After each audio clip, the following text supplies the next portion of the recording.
Dans l'assemblée des saints, assoiffé je me tiens, que ton onction descende sur moi.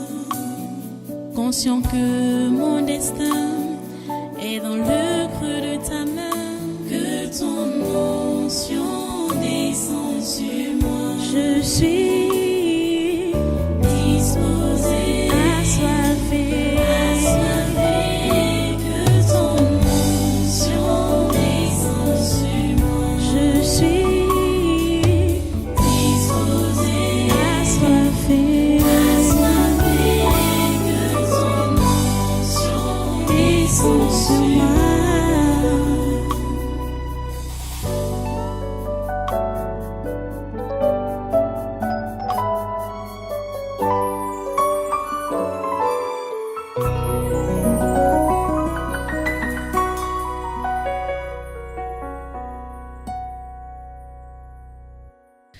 Il arrive que, à plusieurs, s'il a fait, il a bien lu la Bible, ou il a bien prié, ou il a bien passé le culte, il y a la tentation de se relaxer. De dire, on a beaucoup fait. Donc, comme pour dire que maintenant, là, je peux déposer les armes parce que la victoire est déjà assurée, c'est fini. Ça va comme ça. Et vous allez vous rendre compte que c'est quand vous avez prétendu avoir fait de grands exploits que vous êtes capable aussi de grandes bêtises. Je vous assure, pour ceux qui sont chrétiens véritables, je vous ai déjà dit ça, que surtout, quand vous finissez le culte, on finit le culte ici, là, avec tout ce que Dieu fait, vous avez même passé soit une délivrance, ou bien vous avez connu une visitation particulière, rentrez chez vous et retirez-vous. Ne vous laissez pas distraire.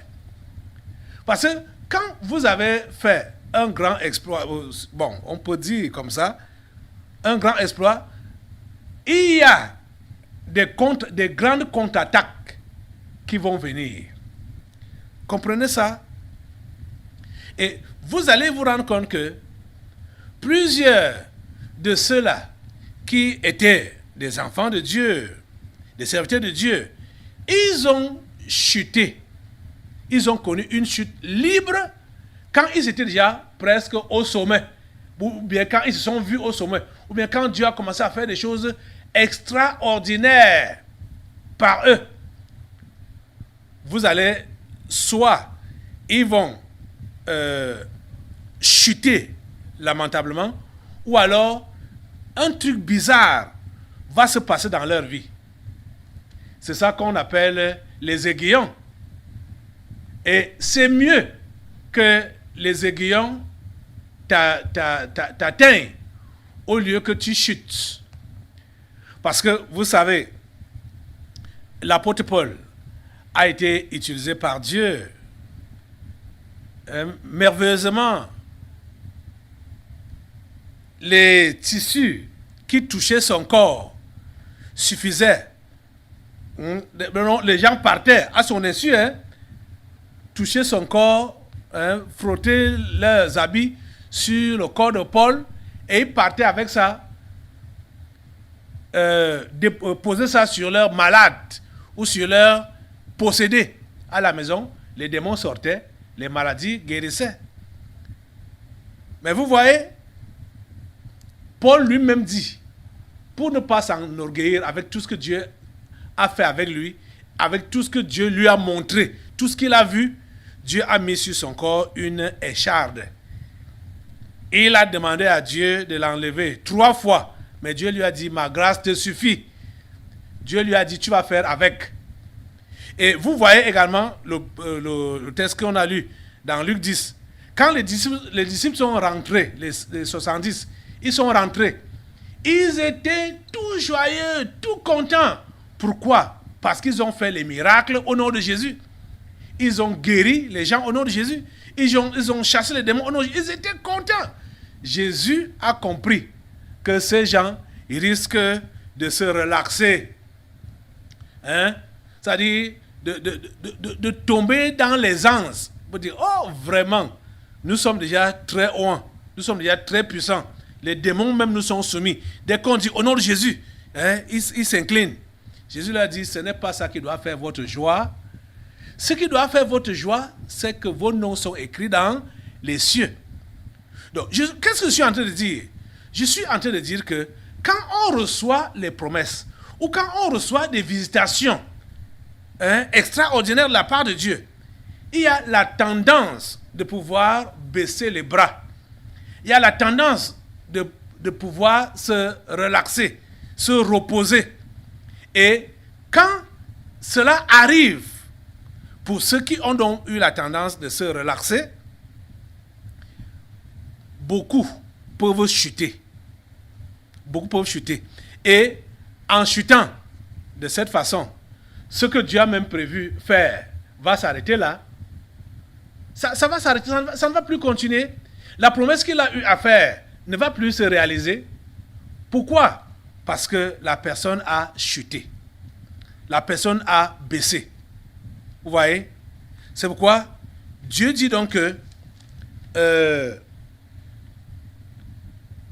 soudain, je parle sur une nation, sur un royaume, de bâtir et de planter. Mais si cette nation fait ce qui est mal à mes yeux,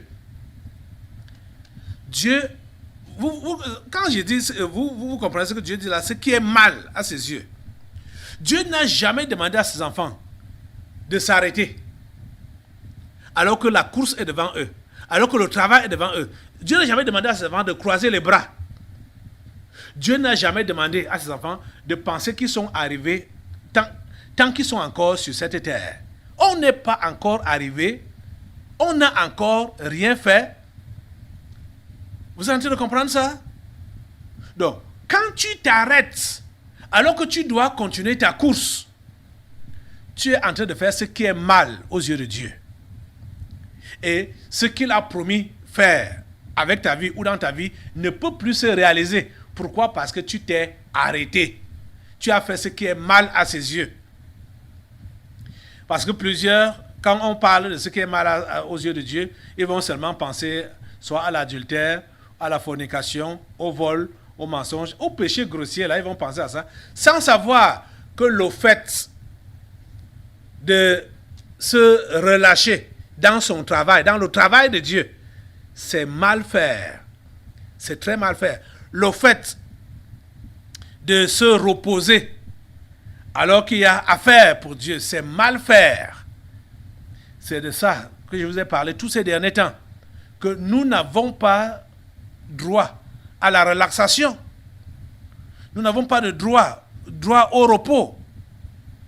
Nous n'avons pas droit à l'aisance. Nous devons travailler continuellement. Comme Jésus même a dit que mon Père travaille. Jusqu'à présent, moi aussi, je travaille. C'est comme ça qu'on doit faire. Donc, ce que Dieu a prévu faire en ces temps de la fin va se réaliser quand nous serons toujours en activité. Quand nous serons toujours en train de travailler d'arrache-pied pour que son évangile avance. Quand nous n'allons pas nous compromettre, quelle que soit la longueur de l'épreuve, je te dis, tu n'as pas besoin de te compromettre, tu n'as pas besoin de baisser les bras, tu n'as pas besoin d'abandonner. Quelle que soit la longueur de l'épreuve, je t'assure, n'abandonne pas. Même si tu es resté seul au niveau de ton service là, qui ne veut pas baisser les bras, qui ne veut pas céder, je dis, même s'il faut que tu crèves, hein? Je n'ai pas encore vu, dans la Bible, on n'a pas un exemple de ceux-là qui ont crevé parce qu'ils ont fait confiance à Dieu. Hein? Ils ont refusé de se plier aux exigences des gouvernements maléfiques qui les dirigeaient. Je n'ai pas vu les enfants de Dieu abandonnés. Rappelez-vous encore d'Élie. Quand il a prophétisé la famine La famille ne devait pas l'épargner lui-même. Mais Dieu a trouvé un moyen de sortir Élie de la faim. Dieu a d'abord utilisé les corbeaux pour le nourrir. Dieu a ensuite utilisé une veuve, une personne qui n'avait pas de moyens, pour nourrir Élie pendant plus de 3 ans. Tu comprends ça? Dieu a toujours été fidèle. Il a toujours été fidèle pour ses enfants qui lui sont fidèles. J'ai dit, même si tu es la seule personne qui est restée fidèle dans ton lieu de service ou dans ton entreprise ou dans ta société, dans ton milieu, qui a dit que tu ne plies pas tes genoux devant la bête, tu ne te compromets pas, même si tu es resté seul, j'ai dit, tiens ferme, tiens bon. J'ai dit, tiens bon. J'ai dit, tiens bon. Et c'est là, puisque ce que tu vis actuellement, ça prouve que c'est à cause de ta foi que tu subis cette persécution, que tu subis cette maltraitance. Donc, tu n'as pas besoin de rentrer en arrière. Tu n'as pas besoin de te compromettre. Je dis la pure vérité. Tu n'as pas besoin de te compromettre. Tu n'as pas besoin de rentrer en arrière. Tiens ferme. Et ta prière doit être, Seigneur, soutiens-moi. Seigneur, fais voir ta gloire dans ma situation. Seigneur, sauve les perdus. Sauve les perdus qui se sont compromis. Eux qui ne connaissaient pas la vérité, comme moi, je l'ai connue et je subis maintenant. Seigneur, sauve. Seigneur, que ta parole s'accomplisse. Seigneur, que ta volonté s'accomplisse. Seigneur, sauve. Dieu ne va pas te laisser tomber. Dieu ne va pas te laisser tomber. Vous comprenez ça? Il ne va pas te laisser tomber. Et vous savez que Dieu n'a pas besoin d'une multitude de personnes pour pouvoir agir. Hein? Dieu dit, je cherche un homme, un seul. Un seul. Même si tu es seul et tu fais confiance à Dieu, Dieu va montrer sa fidélité. Dieu va montrer sa toute-puissance. Tu comprends ça? Ne crains pas. Ne tremble pas.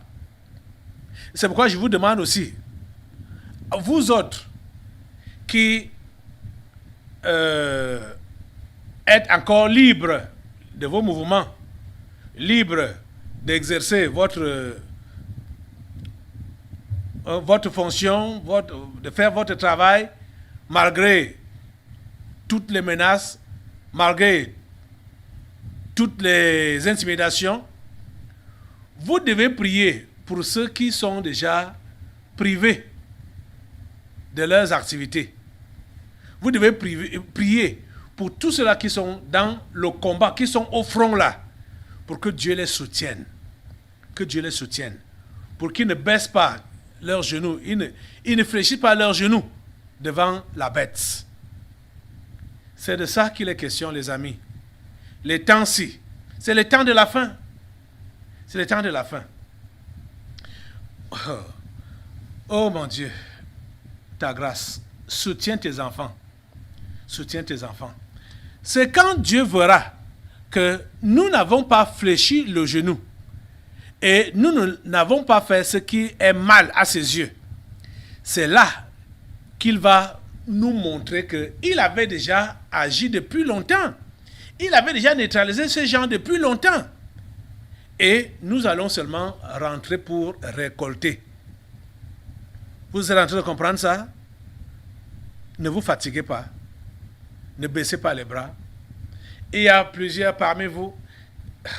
Je suis étonné de voir que plusieurs parmi vous, ça fait des années que vous êtes ici à l'église. Mais je ne sais pas depuis quand vous avez décidé de prendre réellement votre décision de se donner à Dieu, à Jésus uniquement. Parce que plusieurs, malgré de longues années qu'ils ont déjà eu à passer ici, ils sont encore connectés à leurs esprits familiers. Ils sont encore connectés à leur... Je vous dis la pure vérité que si, au jour d'aujourd'hui, ta famille monte pour dire qu'ils viennent te chercher, ici, là, ou bien ils portent plainte au pasteur que le pasteur a pris notre enfant. Malgré le nombre d'années que tu as déjà fait ici, là, comprends que tu n'étais pas encore déconnecté avec eux. Comprends que tu n'étais pas encore déconnecté avec eux. Tu étais encore lié à eux. C'est pour cela, quand tu as donc décidé, le moment est venu que tu te décides de te donner véritablement, c'est là qu'ils voient que, hey, notre enfant veut partir. Et c'est là qu'ils sont donc à des trousses. Vous devez faire des conversions authentiques, une seule fois, de façon que ces esprits familiers-là vous abandonnent, ils vous lâchent une seule fois pour que vous soyez concentrés rien que sur le travail de Dieu.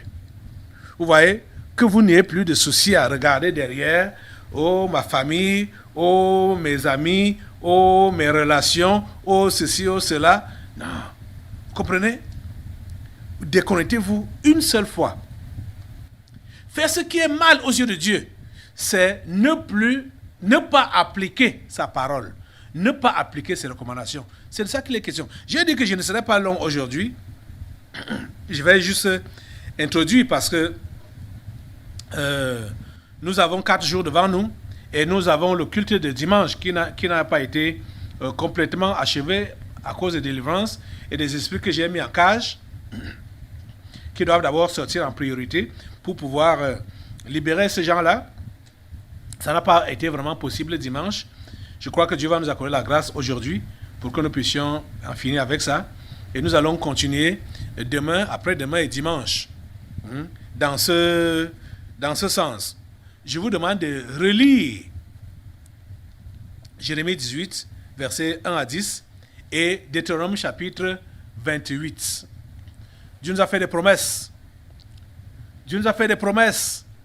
Mais toutes ces promesses-là sont au conditionnel pour que ça puisse s'accomplir dans notre vie. C'est au conditionnel.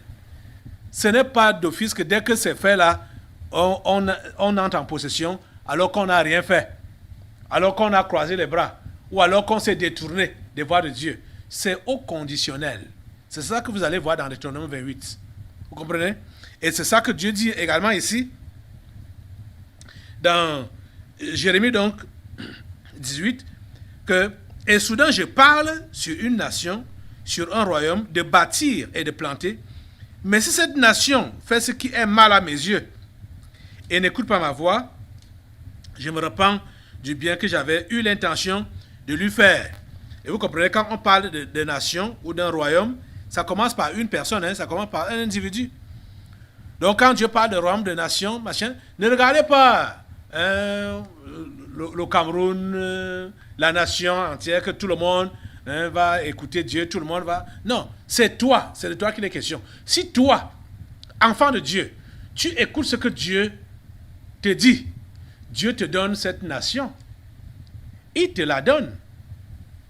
C'est à toi que Dieu fait la promesse. Toi qui es son enfant. C'est à toi qu'il fait la promesse.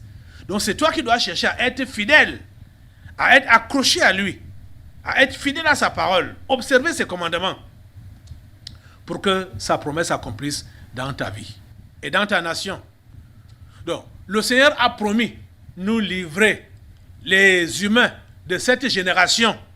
Le Seigneur a promis de provoquer un réveil en ces temps de la fin.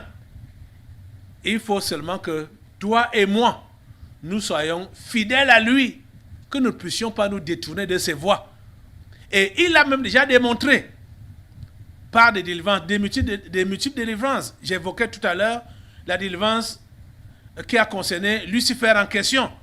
Lucifer a été lié. Cette histoire-là ressemble à des chimères, mais c'est la réalité. Lucifer a été lié. Et c'est parce qu'il est lié maintenant que nous sommes appelés à aller reprendre tout ce qu'il avait volé. Les âmes qu'il a tenues captives, on doit les arracher d'entre ses mains.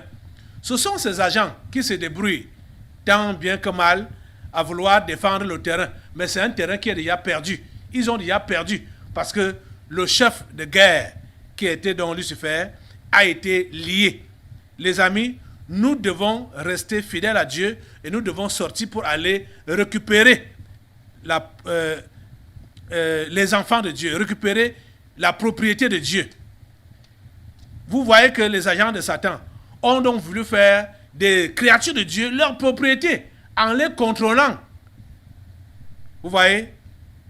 Oh mon Dieu. Et ils usent de tous les artifices pour les maintenir dans la peur, dans la crainte. Oh Seigneur, donne à tes enfants-ci de comprendre que tu as déjà tout fait et qu'ils doivent seulement collaborer avec toi afin que eux, ils puissent voir ce que tu avais déjà fait. Tu nous as même beaucoup facilité la tâche. Eh Seigneur, et ils ne voient pas, ils ne voient pas, ils ne voient pas, ils ne comprennent pas. Seigneur, donne-leur de comprendre. Donne-leur de comprendre. Seigneur, tu es un Dieu fidèle. Tu es un Dieu fidèle, on le sait. Ça se voit, ça se prouve. Tu es un Dieu fidèle. Donne la grâce, Seigneur, de ne pas sortir de tes voies et donne la grâce de pouvoir faire ce que tu attends de nous. Assemblée, lève-toi. Lève-toi pour demander cette grâce-là à Dieu, de marcher dans ses voies, d'obéir à sa parole et de voir ses promesses s'accomplir dans ta vie. De voir ses promesses s'accomplir dans nos vies, dans notre nation, dans ce continent et dans ce monde. Seigneur, s'il te plaît, permets-nous, donne-nous la grâce de rester dans tes voies. Donne la grâce de rester dans tes voies pour voir ta parole s'accomplir dans nos vies, dans notre nation, dans notre continent et dans ce monde, Seigneur.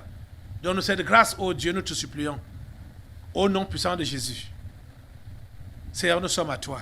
Nous nous attendons à toi, Seigneur. Pendant ce programme, nous nous attendons à toi, Seigneur. Interviens dans nos vies. Donne à chacun de voir là où il a failli. Donne à chacun de voir là où il est tombé.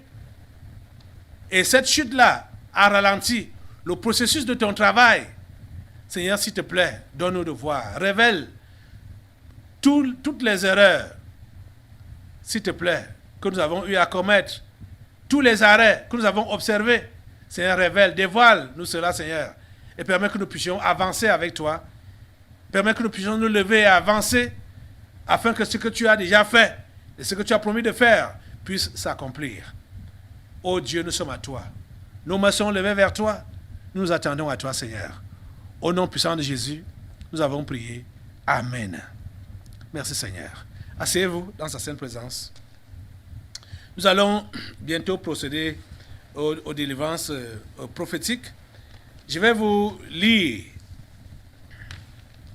les esprits que j'ai mis en cage et qui ont fait des interpellations dimanche passé, dimanche donc 26 septembre.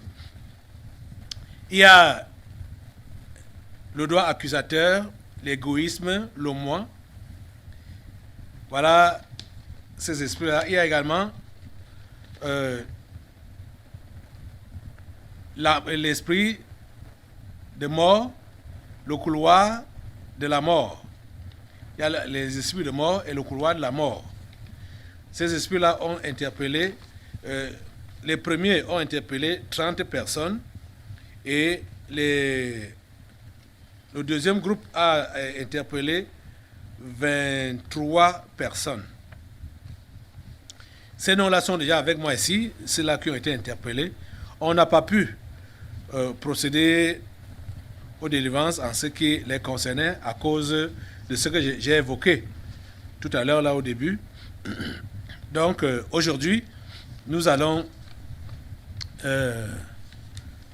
procéder à ces délivrances-là. C'est pour que vous puissiez vous dégager de ce qui peut empêcher à ce que cette église, l'église, le Tabernacle de la Liberté, dans son ensemble, ne puisse pas être un frein pour que le travail de Dieu avance. Il ne faut pas que quelqu'un de vous soit un frein. Non. Vous voyez les esprits tels que le doigt accusateur, vous voyez, les esprits tels que l'égoïsme, les esprits tels que le moi, quand cela vous anime, vous voyez, vous allez empêcher au travail de Dieu d'évoluer, d'avancer. C'est pourquoi vous devez en être totalement délivré. Et le Seigneur veut que nous puissions avancer pour qu'il puisse accomplir ce qu'il a promis faire. À lui toute la gloire. Ok, tout à l'heure, donc, nous allons procéder aux délivrances prophétiques. Restez dans la prière et non dans la distraction. Dans la prière. À tout à l'heure.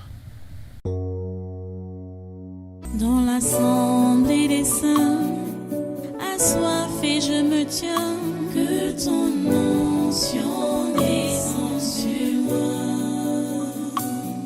Conscient que mon destin est dans le creux de ta main, que ton onction descende sur moi. Je suis disposé, assoiffé, que ton onction descende sur moi. Je suis disposé, assoiffé, que ton onction descende sur moi.